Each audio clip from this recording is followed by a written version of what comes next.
Good morning students. Last class में बात करें तो क्वेश्चन नंबर 27 तक हमारा हो गया था, जिसमें हमने सॉल्व करने के बाद आर की वैल्यू को 2 निकाल गया था बेटा। अभी हम अगले क्वेश्चन की बात करते हैं। क्वेश्चन नंबर 28 क्या बोल रहा है बेटा? Coefficient of x square in 1 minus x plus 2 x square into 1 plus 1 by x to the power 10। बेटा देखिए, अगर मैं ध्यान से देखूं तो ये मेरी बाइनोमियल टर्म है, ठीक है, बट ये मेरी बाइनोमियल टर्म नहीं है। दूसरा बात बेटा, काम की बात जो है बेटा, इसकी पावर 1 है। पावर क्या है बेटा? 1 है। अगर बेटा मेरे पास किसी भी पॉलिनोमियल एक्सप्रेशन में कोई पावर नहीं है तो उसको बेटा मेरे बाइनोमियल टर्म से सीधे मल्टीप्लाई कर दो। ध्यान रखना, अगर मैं इसे मल्टीप्लाई करूंगा तो मुझे क्या मिलेगा? तो मुझे मिलेगा बेटा, ये टर्म को मैंने मल्टीप्लाई किया, पहले 1 का मल्टीप्लिकेशन होगा, ये होगा, उसके बाद इसका और आखिर में इसका। तो बेटा ध्यान रखना, मैंने क्या कहा था, सबसे बेसिक कॉन्सेप्ट क्या है कि अगर मुझे कभी भी एक्स की पावर निकालनी है तो सबसे पहले टीआर निकालो सभी टर्म का। इसका टीआर कितना होगा बेटा? 10 CR x to the power 10 minus R into 1 by x to the power R. Okay, इसका टीआर कितना होगा बेटा? X into 10 CR x to the power 10 minus R into 1 by x to the power R. और आखिर term क्या होगा बेटा? 2 x square minus 10 CR x to the power 10 minus R 1 by x to the power are. अब काम की बात देखना बेटा, मुझे एक्स स्क्वायर चाहिए था। क्या चाहिए था? X square. इसका मतलब बेटा इसके अंदर मैं एक्स की टर्म को ढूंढूंगा। कौन सी टर्म ढूंढूंगा? एक्स की पावर को ढूंढूंगा। तो एक्स की टोटल पावर कितनी है? देखो ये कितना हो जाएगा? माइनस आर, क्योंकि एक्स नीचे है, और अगर ये माइनस आर तो इसे एडअप होकर कितना हो जाएगा? 10 माइनस 2R। और ये मुझे कितना चाहिए? 2। तो 10 minus 2R is equal to 2। तो R कितना आ गया बेटा? 4। मतलब इधर मैं R की वैल्यू क्या डालूंगा? 4 डालूंगा। अच्छा चलो इसकी बात करते हैं। इधर बेटा मेरे पास क्या था? यही था। अब देखो मेरे पास 10 माइनस 2R तो ठीक है, बट ये जो x था वो इससे मल्टीप्लाई होकर +1 कर देगा, और अगर ये +1 करेगा तो 11 minus 2R is equal to 2। R कितना आया? 9/2, जो कि पॉसिबल नहीं है। हम पहले ही पढ़ चुके हैं बेटा, R मेरा इंटीजर होता है। अगर मैं लास्ट टर्म की बात करूं तो x कितना आएगा? 10 माइनस 2R प्लस 2 कहां से? यहां से। तो अगर मैं इसको 2 के बराबर पुट करूंगा तो R कितना है बेटा मेरे पास? 5। इसका मतलब बेटा मेरे पास फाइनल आंसर कितना होगा? 10C4, क्योंकि R कितना आया था? 4 बेटा, इसमें 10C4 प्लस 0, क्यों? इसमें R कोई आया ही नहीं। और आखिर में प्लस 2 इंटू, क्यों 2 आगे मुझे दे रखा है? क्योंकि मुझसे टोटल कोफिशिएंट पूछा है। तो 2 इंटू 10C5 बेटा, ये मेरा क्या हो गया बेटा? Final answer. तो बेटा ध्यान रखना बेटा, अगर कभी भी किसी भी क्वेश्चन में आपसे x to the power m के बारे में पूछा गया है तो या फिर तो डायरेक्ट फॉर्मूला जो मैंने आपको बताया था वो यूज करिए, इजी में वो अप्लाई हो जाएगा। बट अगर क्वेश्चन मेरा थोड़ा टिपिकल जा रहा है तो सबसे बेसिक कॉन्सेप्ट क्या है बेटा? NCR, उसकी टीआर निकालो, टीआर के बाद एक्स की पावर निकालो, और एक्स की पावर को जो भी टर्म मुझे चाहिए उसके बराबर इक्वेट कर दो। अगर आर मेरा इंटीजर आया तो मैं उसको ले लूंगा, अगर फ्रैक्शन आया तो मैं उसको नहीं लूंगा। चलिए बेटा अगले क्वेश्चन की बात करते हैं। अगला क्वेश्चन क्या बोल रहा है बेटा? Coefficient of x to the power 53 in summation R is equal to 0 to 100 cm x minus 1 to the power 100 minus m into 2 की पावर m। बेटा काम की बात पहली बात तो बेटा इधर मुझसे 53 पूछा गया है, बच्चे कई बार डर जाते हैं, ठीक है। बट अगर मैं ध्यान से देखूं बेटा, ये मुझे क्या दे रखा है? देखो NCR NCM मेरे पास था बेटा a to the power n minus m, 100 minus m, मतलब ये क्या हो गया बेटा मेरे पास? a हो गया। क्या हो गया? a हो गया into x to the power m होता है, और ये क्या हो गया बेटा? मेरा x हो गया। मतलब ये मेरा a और ये मेरा x, ठीक है। तो मेरा आंसर कितना आ गया बेटा? मेरे पास आ गया a x minus 3 plus m plus 2, that is x plus 1 to the power 100। तो बेटा अगर ये चीज ये लिखी हुई है तो क्या मैं इसके अंदर 53 निकाल सकता हूं बेटा? वो 53 क्या हो जाएगा बेटा मेरे पास? अब देखो काम की बात समझना, अगर मैं बात करता हूं मुझे क्या निकालना है? 53 किसके अंदर? इसके अंदर। तो बेटा इसमें x में सेकंड टर्म नहीं है, फर्स्ट टर्म में। फर्स्ट टर्म मतलब कुछ इस तरह से आएगा, टीआर कितना आएगा? 100 CR x to the power 100 minus r 1 to the power r। और बेटा ये मुझे कितना चाहिए? 53। तो r कितना आ गया? 47। तो कोफिशिएंट कितना गया बेटा मेरे पास?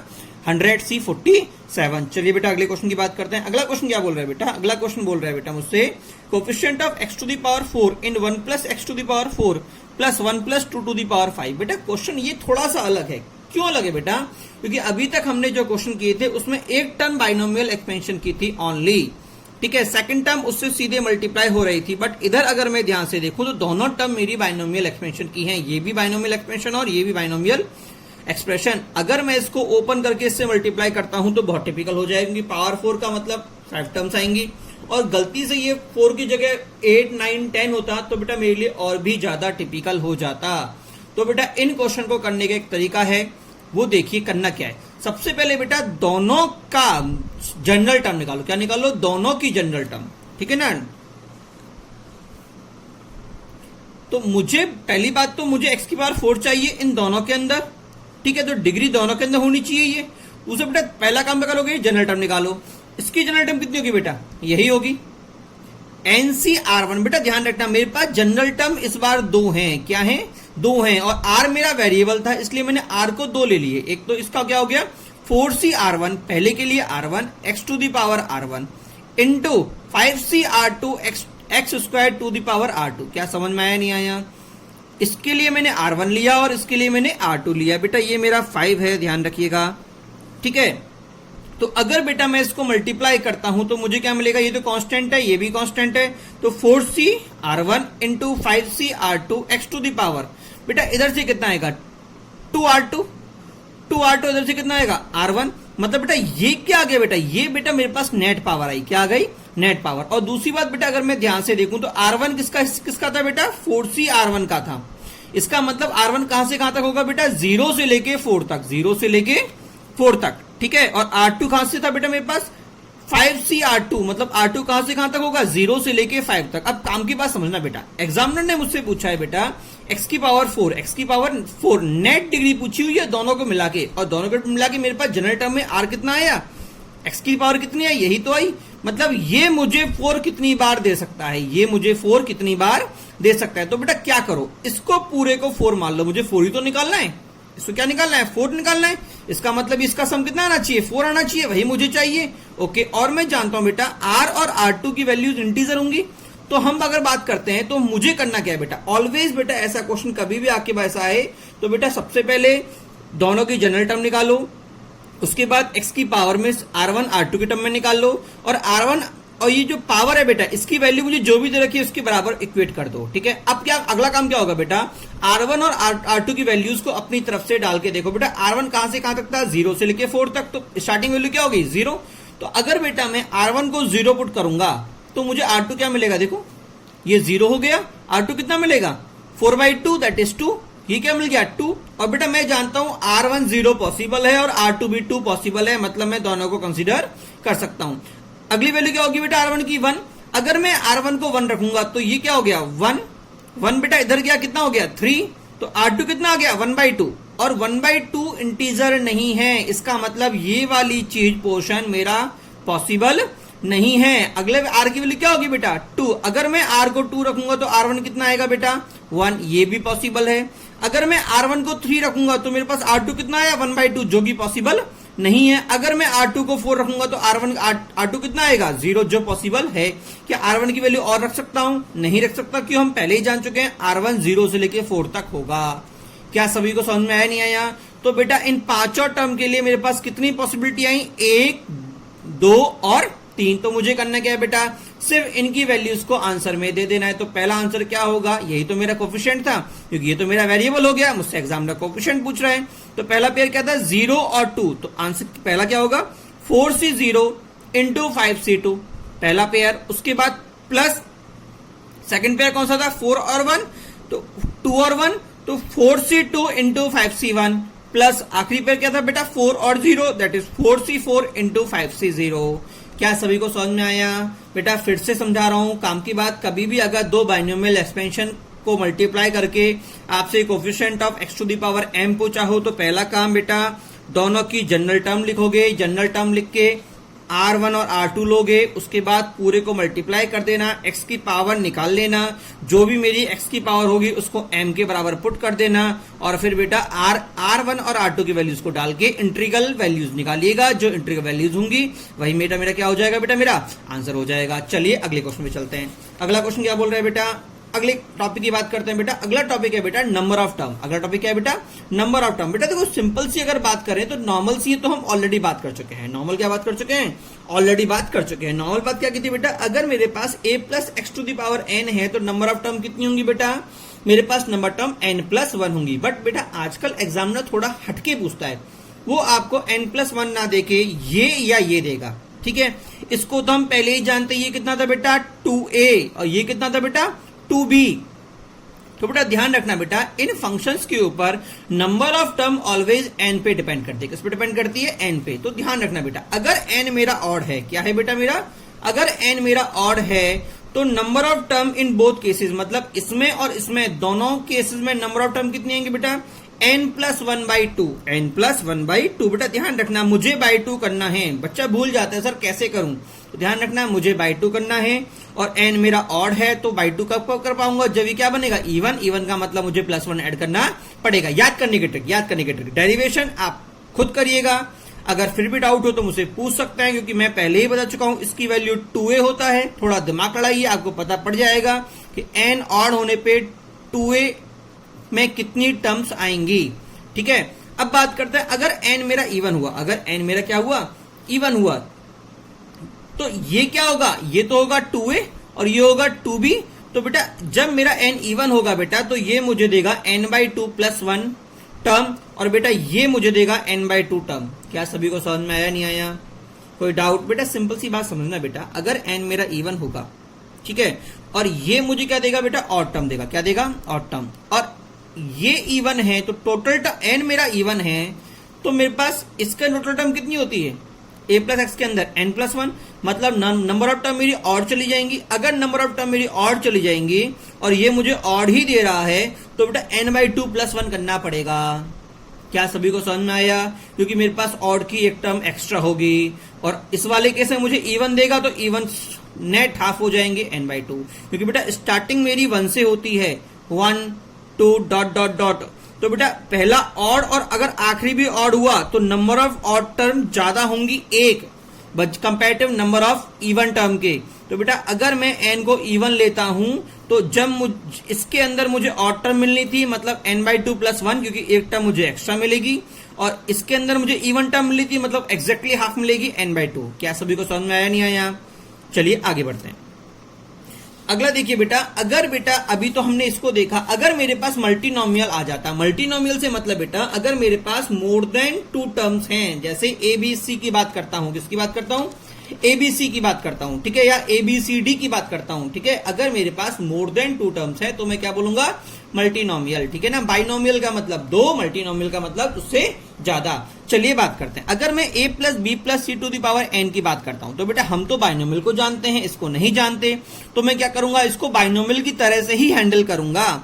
मैं a + b को एक ले लेता हूं और c को अलग लेता हूं। तो बेटा अब इस पे बाइनोमियल लगा सकता हूं, ये मेरी हो गई फर्स्ट टर्म, ये होगी मेरी सेकंड टर्म। तो अगर बेटा मैं इस पे बाइनोमियल लगाऊंगा तो मुझे क्या मिलेगा, nc0 a + b⁴n और c⁴0। अगला क्या मिलेगा, nc1 a + b⁴n-1 c⁴1। अगला क्या मिलेगा बेटा, nc2 a + b⁴n-2 c⁴2। आखिर में क्या मिलेगा, ncn c⁴n। क्या सभी को समझ में आया? अब बेटा काम की बात समझना, देखो इधर क्या है, a + b⁴n है, इसका मतलब इसको जब मैं ओपन करूंगा तो मुझे कितनी टर्म मिलेंगी, मुझे मिलेंगी बेटा n+1 टर्म। क्या सभी को समझ में आया? इधर क्या है बेटा n-1, a + b⁴n-1 और c और ये दोनों तो मल्टीप्लाई हो रहे हैं, तो मतलब वो नंबर ऑफ टर्म को इंक्रीज नहीं करेंगे। तो जितनी नंबर ऑफ टर्म मुझे यही देगा वही पूरे फंक्शन की नंबर ऑफ टर्म हो जाएंगी। इसकी नंबर ऑफ टर्म कितनी होंगी बेटा n, इसकी कितनी होंगी n-1 बेटा s। इसी तरह अगर मैं करता हूं तो लास्ट में कितनी टर्म आएगी बेटा मेरे पास, सिर्फ 1। तो बेटा अगर ये ध्यान से देखो तो ये क्या हुआ बेटा, सम ऑफ n टर्म का फॉर्मूला। क्या लग गया बेटा, सम ऑफ n टर्म का फॉर्मूला। क्या था बेटा n टर्म का फॉर्मूला बेटा, n × n+1/2, n × n+1/2। But बेटा वो formula some of n term का था, मतलब कहां तक था, ओनली n टर्म तक था। बेटा इस बार मेरे पास लास्ट टर्म n ना होगी, क्या है n+1 है, तो बेटा मेरे पास टोटल टर्म कितनी आएगी, n की जगह n+1 और n+1 की जगह n+1+1 दैट इज n+2। तो बेटा नेट आंसर कितना आ गया, n+1 × n+2/2। और बेटा अगर मैं इसको थोड़ा और ध्यान से देखूं तो बेटा ये कितना हो जाएगा, n+2 c2। बेटा देखो n+2 c2 कितना होता है, देखो n+c कितना होगा, n+2 factorial upon 2 factorial into n factorial. और अगर मैं इसको ओपन करता हूं तो देखो इधर ये n फैक्टोरियल, ये भी n फैक्टोरियल आना था, दोनों मेरी क्या हो जाएंगे, कट जाएंगे। मतलब इसकी जगह मैं चाहूं तो इसको भी लिख सकता हूं। क्लियर हुआ, नहीं हुआ? अब एक बात और ध्यान से देखना बेटा, इधर मेरे पास नंबर ऑफ टर्म कितनी थी बेटा, 3 थी। कितनी थी, 3 थी। तो अगर मैं थोड़ा सा और ध्यान से देखूं, मैं इसको थोड़ा और प्रॉपर में लिखता हूं, तो मैं इसको लिख सकता हूं n+3 -1 CR-3। क्या सभी को समझ में नहीं आया? मैंने क्या बोला, मैंने 2 को लिख दिया 3 - 1। क्यों? मेरे पास नंबर ऑफ टर्म कितनी थी यहाँ पे? 3। और नीचे भी क्या लिख दिया? 3 - 1। मतलब बेटा जो ये मैंने चीज लिखी, अगर मैं इसको जनरलाइज करके लिखना चाहूं तो मेरे पास जो जनरल फॉर्मूला आएगा वो क्या आएगा? x1 + x2 up to x की पावर k। मतलब अंदर जो मेरे पास मल्टीनोमियल है उसमें अंदर कितनी टर्म है? k टर्म है, टू दी पावर n। तो बेटा मेरे पास होगा आंसर n + k - 1 ck - 1। क्या समझ में नहीं आया? ये क्या बेटा, इस मल्टीनोमियल के अंदर ये क्या बता रहा है बेटा? Number of term in this multinomial. बेटा इसको हमने पीएनसी के अंदर भी पढ़ा था। पीएनसी के जो लास्ट क्लासेस हैं उसके अंदर हम इस टॉपिक को पढ़ेंगे, ठीक है ना। चलिए हम आगे करते हैं, क्वेश्चन देखते हैं बेटा। क्वेश्चन क्या बोल रहा है बेटा? Number of terms in 1 + x to the power 100 + 1 - x to the power 100। तो पहली बात तो बेटा n मेरा इवन हो गया। n मेरा इवन मतलब ये क्या हो गया बेटा? 2a था, याद है आपको? 2a था, और 2a था टोटल नंबर ऑफ टर्म। मैंने कहा था कि अगर n मेरा इवन तो इसमें मुझे क्या मिलेगा? n+1। तो बाय फॉर्मूला तो 100/2 + 1 दैट इज 51 टर्म मिलेंगी। क्या कितनी मिलेंगी? 51 टर्म। बट अगर आपको याद नहीं है कि सर मुझे ये याद ही नहीं है कि सर ये आपने जो लिखा है, तो मैं क्या करूं? अल्टरनेट हमारे पास है। अल्टरनेट क्या बोलता है बेटा? मेथड 2। सिंपल सी बात, मैं जानता हूं ये 2a है, वो तो सभी को याद है। और अगर 2a मतलब ऑड टर्म, तो इसमें ऑड टर्म की पहली टर्म कौन सी होगी? t1, दूसरी t3, लास्ट टर्म कौन सी होगी? 101। तो बेटा 1 से लेके 101 तक कितनी टर्म होती है बेटा? टोटल 51 टर्म होती हैं। कंफ्यूज मत हो जाना, 1 से लेके 101 तक 51 टर्म होती हैं, ना कि 50। बच्चे 101 - 1 करके 50 टर्म बोल देते हैं, जो कि मिस्टेक है। हम जानते हैं 1 से 11 तक कितनी टर्म होती है? 11, ना कि 10। तो यहां पे कितनी टर्म आएंगे बेटा? 51 टर्म्स मुझे मिल जाएंगी। अगर मैं फॉर्मूला भूल रहा हूं तो बेटा मैं इसको ऐसे लिख के भी फाइंड आउट कर सकता हूं। चलिए अगले क्वेश्चन की बात करते हैं। Sum of coefficient of integral power of x in 1 +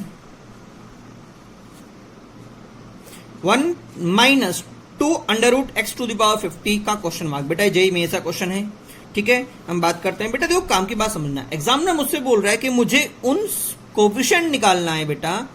कब निकालना है? कोफिशिएंट का सम निकालना है। कब? जब मेरी x की पावर क्या हो? इंटीग्रल हो जाए। क्या हो जाए? इंटीग्रल हो जाए। और मैं जानता हूं रूट का मतलब 1/2। देखो सिंपल सी अगर बात करूं, अगर मैं इसको एक्सपेंड करूंगा तो क्या मिलेगा? c0 - c1 2√x + c2 2√x का square dot dot dot last में क्या मिलेगा बेटा? c50 2√2 की पावर 50। अब बेटा ध्यान रखना बेटा, ये रूट है, जो रूट का मतलब 1/2। तो ये 1/2 कब रिमूव होगा? जब बेटा मेरी जो पावर होगी वो क्या होगी? इवन। क्योंकि इवन हुआ तो वो जो डिनोमिनेटर में 2 इसको काट देगी। क्या सभी को समझ में आया नहीं आया? और अगर वो इवन वाली टर्म मुझे काटेगी तो मुझे बताओ इसकी पावर इवन कब कब मिलेगी? t1 पे मुझे मिल रही है, ठीक है। t3 पे मिल रही है, ठीक है। बेटा ये कौन सी होगी? t50 का मतलब ये टर्म कौन सी है बेटा? t51 टर्म है। कौन सी टर्म है? t51। मतलब मुझे t1 पे मिला, t3 पे मिला, t51 पे मिला। मतलब बेटा मुझे इसने इंटीग्रल पावर कब दी? इंटीग्रल पावर कब दी? जब इसकी पावर क्या थी? इवन। और इवन कब मिल रही है? सभी ऑड टर्म पे। तो बेटा एग्जामिनर सिंपल सी बात ये चाह रहा है कि सभी ऑड टर्म के कोफिशिएंट का मुझे सम चाहिए। और मैं जानता हूं सम ऑफ कोफिशिएंट अगर मुझसे पूछता है तो मैं वेरिएबल को 1 पुट करता हूं। और अगर मैं वेरिएबल को यहां पे 1 पुट करूंगा तो मुझे इंटीग्रल नहीं सभी का मिल जाएगा। और मुझे सिर्फ इंटीग्रल का चाहिए। इंटीग्रल का मतलब हमने फाइंड आउट कर लिया, सिर्फ ऑड टर्म का ही चाहिए। तो बेटा पहला काम क्या करूंगा बेटा? सबसे पहले मैं सारी ऑड टर्म निकालूंगा। ऑड टर्म निकलने के बाद मैं वेरिएबल = 1 पुट करूंगा। ऑड टर्म निकालने का तरीका हम सभी जानते हैं। ऑड टर्म के लिए क्या होता है? 2a कितना होता है? a + x to the power n + a - x to the power n। और इसके अंदर a कितना है बेटा? तो मेरे पास कितना आ गया? 1 + 2√x to the power 50 + 1 - 2√x to the power 50। और बेटा ये मुझे क्या देगा? 2 into odd term c0 + c2 dot dot dot यही देगा। अब बेटा मैं इसमें क्या करूंगा बेटा? कोफिशिएंट सम निकालने के लिए वेरिएबल को 1 पुट करूंगा। अगर मैं वेरिएबल को 1 पुट करूंगा तो पहली बात तो बेटा ये 2 आया था, ये नीचे चला जाएगा। तो बेटा मुझे क्या मिल जाएगा? x की जगह 1, इधर भी 1।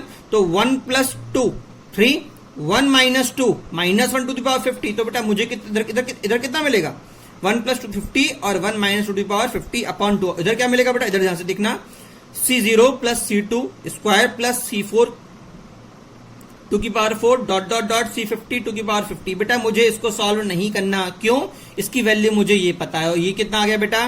53 की पावर 50 प्लस 1/2। वेरी बहुत अच्छा क्वेश्चन है बेटा, ध्यान रखना। जेईई मेंस का क्वेश्चन है, कॉन्सेप्ट बहुत शानदार यूज किया है। पहली बात तो उन्होंने सम ऑफ कोफिशिएंट की बात की, मतलब वेरिएबल इज इक्वल टू 1। दूसरा ऑड टर्म की इंटीग्रल पावर की बात कर ली, मतलब ऑड टर्म की बात कर ली, दैट इज 2a की बात कर ली। तो बेटा बहुत बेहतरीन क्वेश्चन।